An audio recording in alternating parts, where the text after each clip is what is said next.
That's why you have to check your septic system, see if it's operating, get it pumped normally and regularly.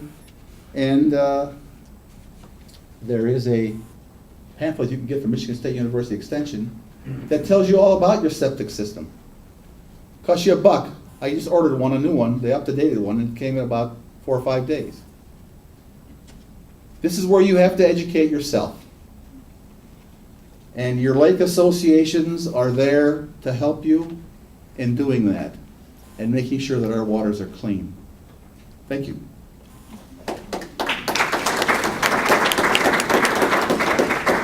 So that left us plenty of time for questions.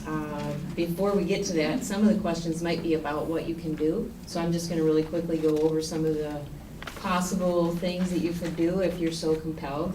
The first one that Nick was referring to, we've helped make that a little easier for you. We have these cards that you can use to let your commissioner know that this is an issue that you do want them to pay attention to and take some action on. If you don't know your commissioner's name or address, we have labels in the hallway, and you can pick up one of these cards after the meeting. Just sign your name, and so they know that you care about this issue. So that's one of the things you can do, really concrete. And then of course, look up their email and send them little friendly thank you notes and Maybe not so friendly thank you notes. I don't really care. For their service to our community, and show up to meetings and let them know that you care what they're doing. They don't know what we need them to do if we don't show up and let them know what we need them to do for us. I think they want to hear from you. So in that regard, on September 28th, at the Connie Binsfeld Building in Lake Leelanau, 204, will be the next Board of Health meeting at 4 p.m. We strongly encourage you to attend that meeting and let the Board of Health know that this is an issue that you want them to take up. At the last meeting, it was not. It was voted down. I don't think it was even given an opportunity to be voted on. So we strongly encourage all of you and your friends and your neighbors to attend that meeting September 28th, 4 p.m. at the Connie Binsfield Resource Center. Another thing that you can do is we have a sign-up sheet that Marion's going to start circulating. If you are interested in being part of a multidisciplinary team to help inform possibly a study group that could be created by our Board of Commissioners to come up with, as Tom so eloquently spoke to, not a one-size-all-fits approach, but an approach that will fit the needs of all the different types of users that we have in our community. Seasonal homeowners, farmers, business people, residential homes, riparian owners, non-riparian owners. We have a really diverse county, and we need to come up with a solution that's going to work for all people and is positive and not punitive to any particular group of people. So if you think you have a particular expertise or skill, or you're just motivated, please give us your contact information. That's another thing we can let the commissioners know. We've got people that are willing to help you work on this too, that could give you some good, valuable input. So that's what I wanted to tell you all about what you can do. I know there were a couple of questions in the back right away. Before we start questions, I was remiss at the beginning that I didn't mention that Leelanau Clean Water is co-hosting this with us. Is anyone here from Leelanau Clean Water that would like to talk just a little bit about what the organization is, when you meet? My name is Bob Carter, and I chair the Leelanau Clean Water. It meets monthly in this room. We invite all of you to come. Our next meeting is October 18th, 9:30 in the morning. We talk about a variety of things. We try to educate people to do the right thing to protect water quality. And so we are a group of people that represent a variety of perspectives. We have the Drain Commissioner, Steve Christensen is here. Our Health Department Director, Tom Fountain, joins us. We have a band of Ottawa Chippewa Indians with us, all the constituents of the lake associations, the presidents, and so on. And we have concerned citizens, so we have an agenda that fits everybody. There's time for public comment at the beginning and at the end of the meeting. And we've been in existence for about 4 years, I think, or 5. time flies when you have fun, right? So I want to say something about the fact that we tried with the county to get a countywide point-of-sale septic inspection ordinance, similar or if not identical to what Benzie has, our next-door neighbors. The county has been asked twice to consider this in the last 10 years, and we seem to not get anywhere. So maybe the answer is, and what we did in Glen Arbor, is we adopted an ordinance very similar to the Benzie County ordinance in our township. We went to Empire and Casson, all three of those are principal townships in our watershed, and we asked them to consider it. So far we've got Glen Arbor on board. We have Empire thinking about it, and Casson as well. We hope to move forward on that. But if we go township by township throughout the county, we can go to the commissioners and say, see, we have what we need, and thanks a lot for all your help. But it could be very easy. I like the one-stop shopping. I mean, let's get it county-wide instead of just township by township, because it takes quite a bit of effort to get every township in Leelanau County to go to where we need to be. If the county could just do it, how much easier and better would that be? Amen? Amen. Our lake alone has 7 townships that surround it. So you can imagine going to each one of them and trying to get an ordinance. I mean, it'll happen, but it'd be a lot easier if the county did it. Thank you, Rob and Nick. I know right away we had some questions in the back early on. Well, we'll leave one microphone here, so start here and pass that behind you. And Tom, I appreciate this list that you gave us, that's, and I just wanted to ask you, on a day-to-day basis, I mean, just in our homes, you've mentioned that we, not putting pharmaceuticals down the toilet, which is great, but I'm wondering if you could let this audience know where's a safe place to dispose of those, number one, and number two, I think a lot of times we clean our sinks and toilets with products that we don't even think about what's in them. Can you address safe products for just household cleaning? Because I really liked your statement about what goes in the toilet even as somebody's drinking down the line, and connecting that is really helpful. Okay, the first question regarding pharmaceuticals, there's a free drop-off right here at the Sheriff's Department. No questions asked. You can have a box full of hydroxycodone, dump it in there. Get it off the street too. So that's that answer. And I think most sheriff's departments and police departments have that availability now. And those materials are taken away by a licensed company to destroy that. I don't know if they incinerate it. I don't know what happens to it, but it doesn't end up in our water. The other item regarding chemicals, there's a lot of toxic crap out there on our shelves, and it does clean. But there's a lot of awesome green products that are out there now, and I urge you to try some of those. They're safer for your grandchildren that are visiting your house too, if they happen to open a cupboard. So try boiling water. I mentioned that in the for unclogging drains. Try snaking it out with just a plastic snake versus that aggressive, corrosive, toxic crap that knocks you out if you get a whiff of that stuff. Okay. Joe might be able to get into that a little bit too, a little more than I could on that question, what he sees. Well, yeah, the drain cleaners can be really caustic, and we'll get calls to go unclog a drain. So we're working a power auger down there that someone's dropped a quart or half a gallon of Drano down. And so just the safety of the technician that comes out and services it can get, exposure to these products. But, I used to have really long hair, so the sink drain about every 2 or 3 months used to get clogged. They make these plastic things for probably a couple of bucks, got little teeth on it. You can clean your drains out so much easier. I think like baking soda and make a volcano or whatever. What about the stuff they tell you to put in your septic system to keep it working? Well, the septic tank needs a good optimum balance of biology, which we're introducing biology every time we flush our toilet. If you have the single bachelor with the dirty house, his septic tank's probably working better than the homemaker that's got a spotless, sparkling, clean house, because they're using all the products, and the guy that doesn't clean the house, his septic tank's probably working better. So, but you have natural occurring bacteria, but we're destroying it with all the products and the foods and the chemicals and things we're using. You know, there's a lot of myths about adding products. Bacteria is bacteria, and enzymes are enzymes.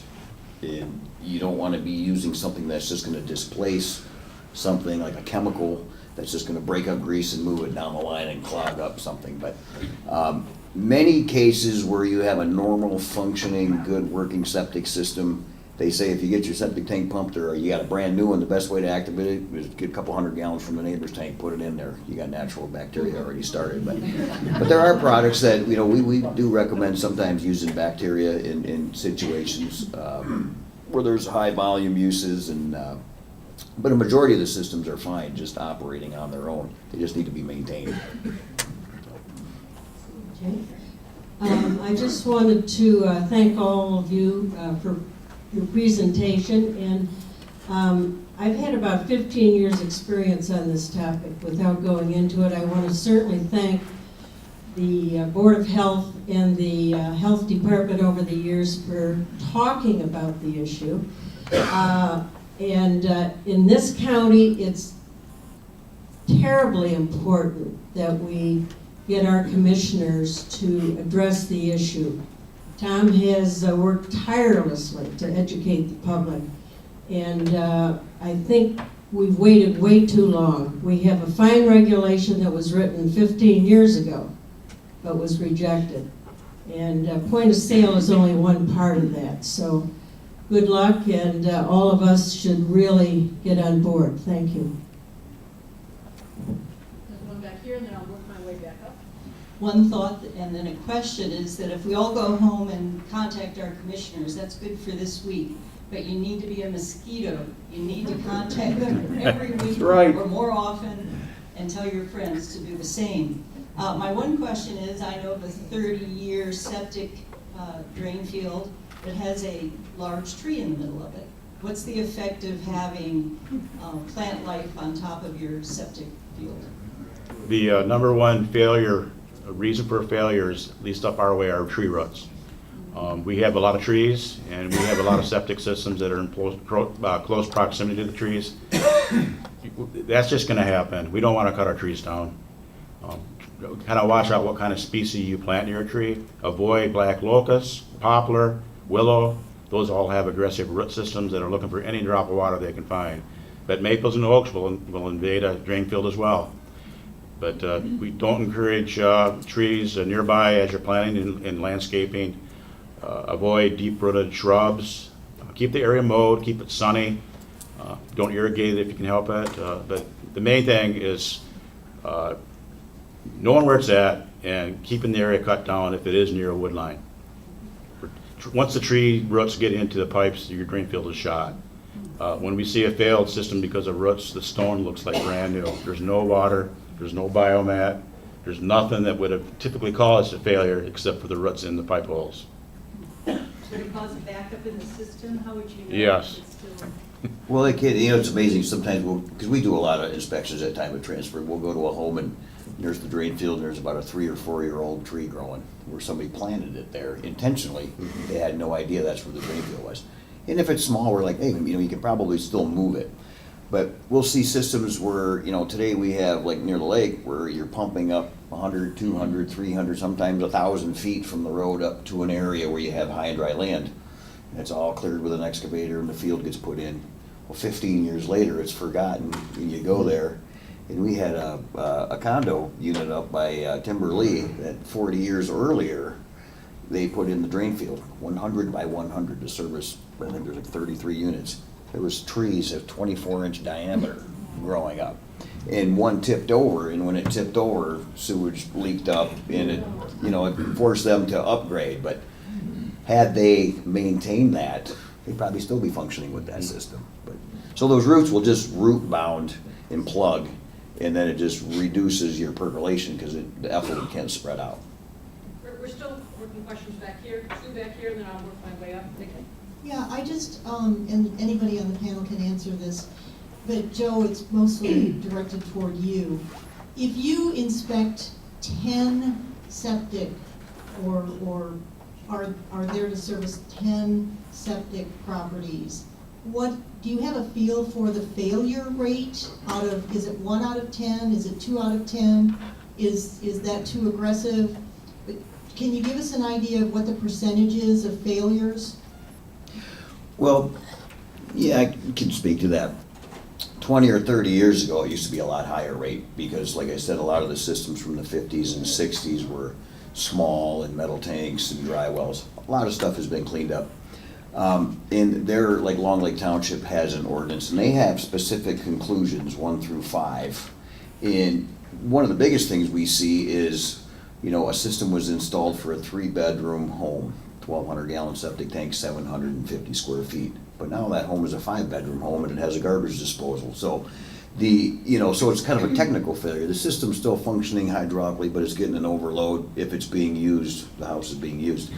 But as far as like complete failures, we did, in the last year, I was just looking, and we did about 300 point of sale inspections. And we probably hit somewhere 15, 20, 25 full-blown failures.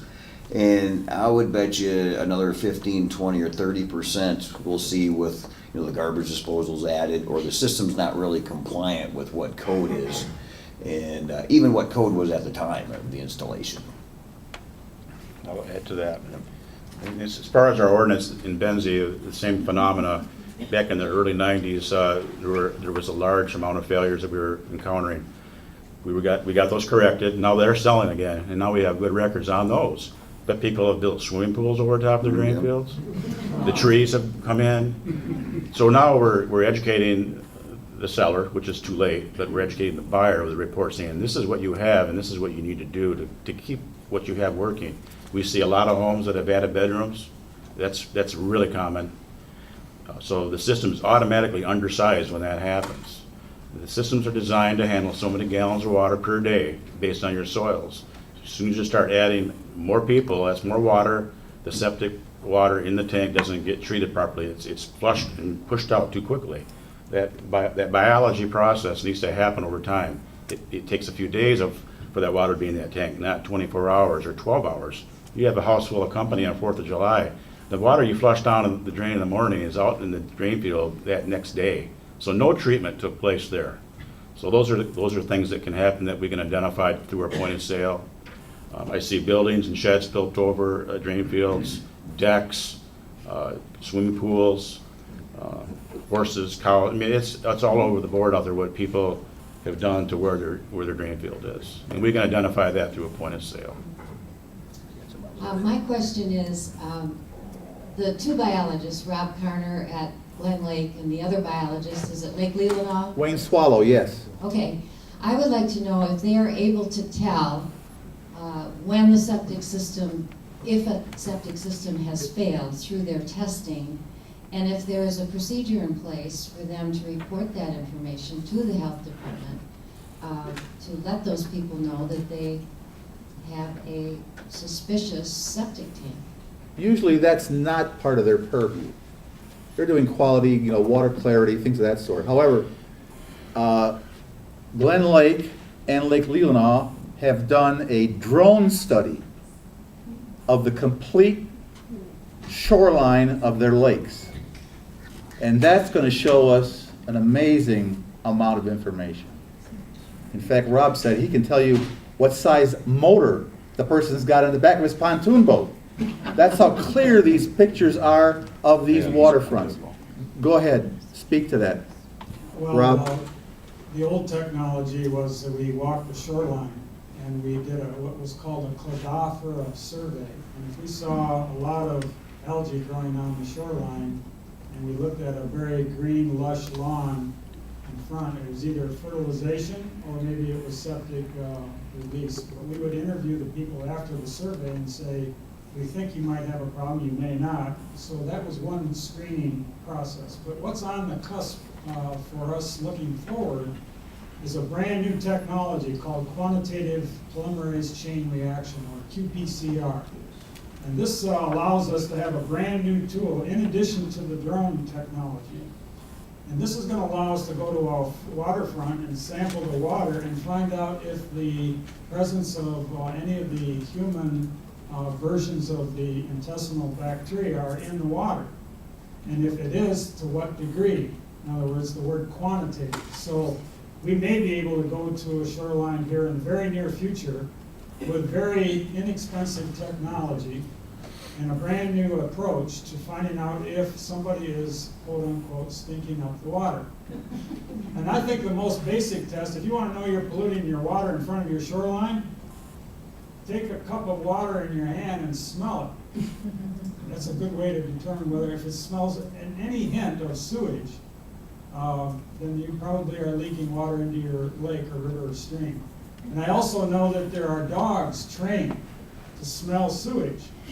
And they go around and sniff the water and detect molecules of septic that you couldn't, as a human, maybe pick up. So those are some common ways that we at Glen Lake are looking forward to helping us determine whether we've got problems on our shore. Tom, do you want to answer the part about if someone has a concern, can they call the health department on someone else's property or their own property? Well, we accept complaints, but typically a sewage complaint is sewage on the ground or a straight discharge illicit connection through a pipe.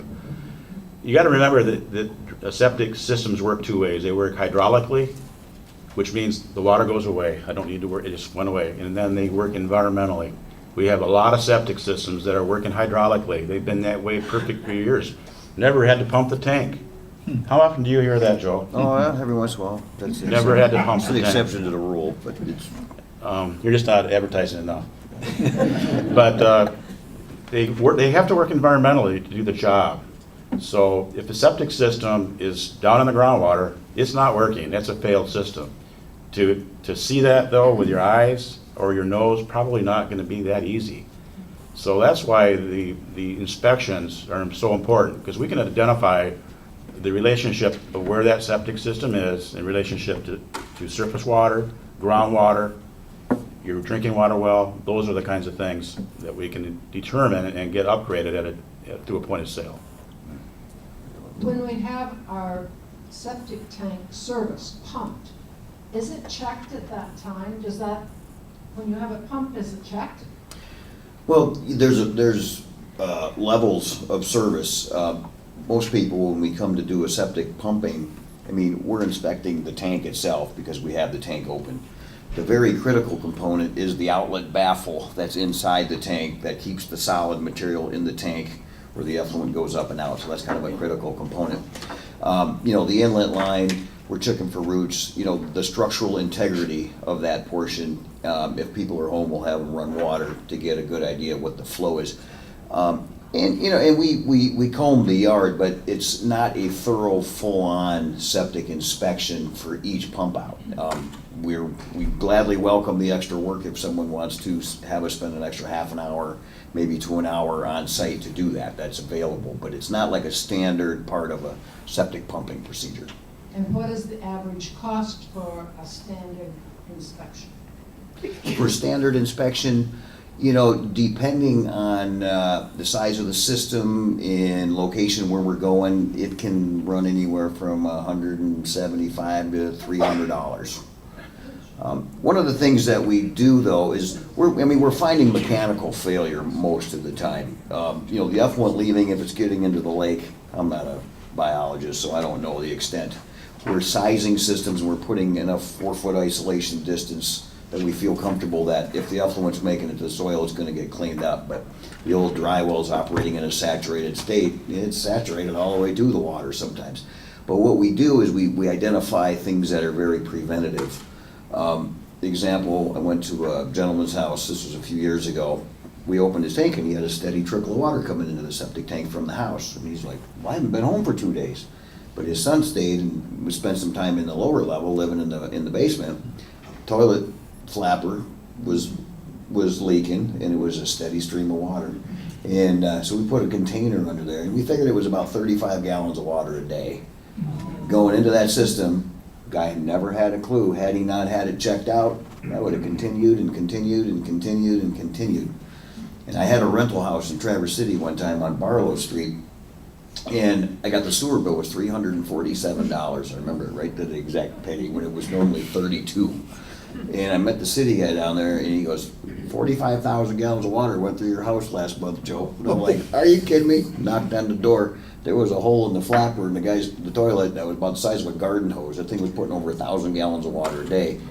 Fortunately, it was going to city sewer, but if that would have been going into my drain field, that would have been all over the yard, and I'd have had a complete failure. But so those are the kinds of things you identify. So before you have big problems, we get calls now, like Long Lake Township, we'll get realtors call before the home is even sold and say, hey, go check it out. If there's something simple like a baffle or a lid or something, we can correct that before it even gets to the sale point. And then it helps your sale, you know, because we've seen deals go south when septic system's the last thing inspected. And it goes south because it's a bad septic and the deal gets killed. So you can really prevent a lot of stuff. Roberta, and then I'll go on that side of the room. I just wanted to speak to the advantages of having a point of sale test inspection. And the reason why I bring this up is that I can relate to you an example of a point of sale inspection that was made over on Platte Lake at a home. And we looked at the so-called septic tank, and it was a barrel with holes in it, and Tom probably remembers this, a barrel with holes in it. And what was even worse about the fact that it was a barrel with holes in it was the fact that the water level of the lake filled half of the barrel. So all of the wastewater going into that barrel was having no remediation whatsoever. And the homeowner knew nothing about this because there was no backup. I mean, it was going out. And as far as they were concerned, it was doing the job. Well, the remediation then had to take into account the site and so forth. But it would never have been discovered had Benzie County not had a point of sale, a transition type of test. I have a comment, not a question. For waterfront owners, take a look at the shoreline area, the ground, the rocks, whatever. Yes. If you have a plethora of green stuff, whatever it is, or brown stuff, because we have both kinds of algae on our lakes, then you have an issue that you need to look at. It's not necessarily a significant problem, but it potentially is one way to check and see if you're getting too much nutrient in that effluent going into the water near your shoreline. That could be due to natural causes, so you're not identifying necessarily a septic tank problem. But anyway, it's something that everybody can do easily. We'll come way back this way. So then people who have second questions, or we have time, go to you. Question for Joe. After you pump out the septic tank, what do you do with it? No comment. There are a few different places that it goes to. There are treatment facilities that it gets hauled to, and we pay fees to get rid of that. There's still some land application taking place where it's recycled on farmland and beneficially reused to grow crops, which has been, the process has been greatly improved over the last 15 years with really strict regulation when it comes to that. But so the disposal has become a bigger, more prevalent part of the cost in the last, well, since 2004, 2005, since we've started to have the availability of treatment facilities.